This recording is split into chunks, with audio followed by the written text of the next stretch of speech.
no, for us to make it through together, I'm offended has to be the beginning of a conversation. If life in the West is so good, why are you still doing dishes? We don't do dishes. You know what it takes to make Indian people do dishes? A global pandemic. That's what it fucking takes. I just want to acknowledge my privilege before you do.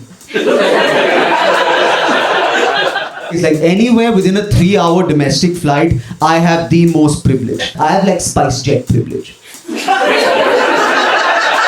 I'm joking, privileged people don't fly SpiceJet. You know, America, people don't feel bad for America because it's a privileged nation, but they should. They lost 500,000 people. In a nation where every year 100,000 people lose their lives to gun violence. Just think about it. COVID has killed 5 times more Americans than Americans. I do not believe in ritual or religion because I believe in God. Much like I don't believe in bungee jumping or skydiving because I believe in gravity. And the death threats were scary. They were. They were like, we're going to kill your family. And I was like, okay, can I pick who goes first? Where we're going to the government and we're like, people have died. And they're like, no, they're not. They're just resting. I swear to God, this is the only government in the world that is trying to bury the dead even after you're done cremating them. And then, like, the same guy would send the same death threat 5 times in a row. And I'm like, now you're just insulting my literacy. Don't assume this is hard for me to read just because it was hard for you to write.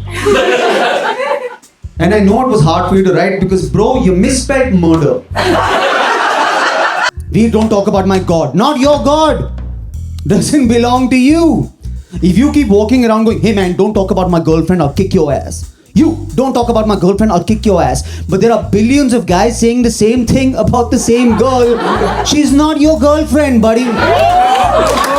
Bhutan had 1 death, which they listed as a statistic on the list of countries. just put the guy's name, man. America 500,000, India 200,000, Bhutan jigme. You said you were gonna murder me. I'm a comedian, not a hobbit. That's a Lord of the Rings. Okay, fuck the 10 or 10. So Lord of the Rings was a movie, guys.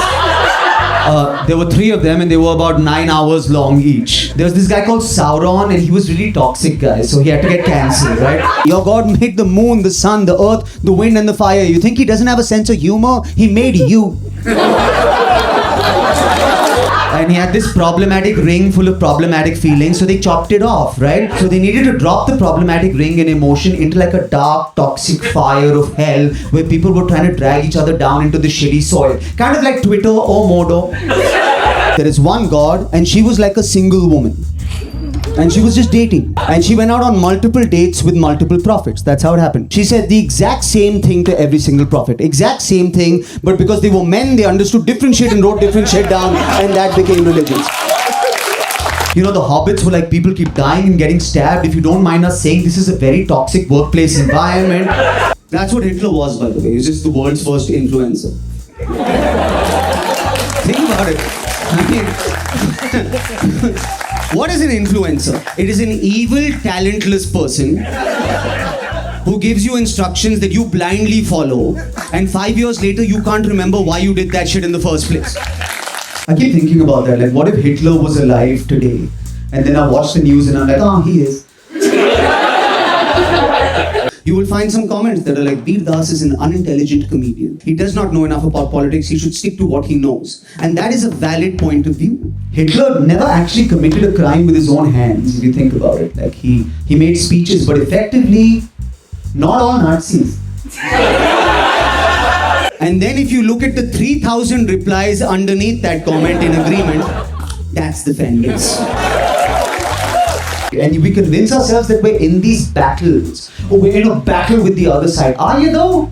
How many battles do you know that can be called off because of bad Wi-Fi? Right now there is a comedian in prison for over a month for jokes he didn't do that evening. Comedians have to write affidavits to the Supreme Court to explain their tweets. I got 17 legal notices last year. I went to court twice. Why? Is it because we're not funny? Definitely. My favorite thing in the world is when white people march. Starbucks whites, not swastika whites.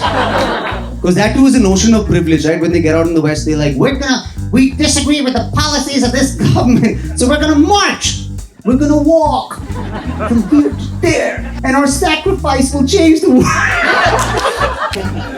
Definitely, any comedian of any group is not funny to a large cross section of society. That doesn't mean we go to jail or to court, does it? Look at you, you're not funny. Not one of you is fucking funny. I heard you coming up, oh my Crocs, fuck you, you're not funny. Britain lost a monarch. He lived at 99. 99 years old. Yo, fuck L'Oreal and Garnier. Colonialism is the real anti-aging cream, alright? There's like one white lady like, they have Harry Potter in India? And we do, right? Any fans of Harry Potter, yeah? It's huge here. We've loved British magic for centuries now.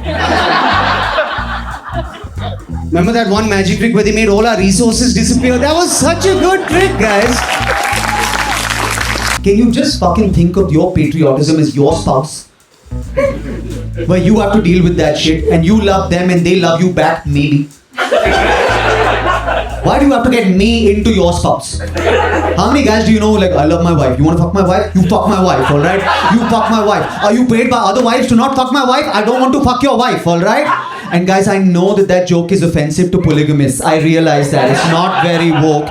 But polygamists, I'm out of fucks to give mainly because you guys took most of them.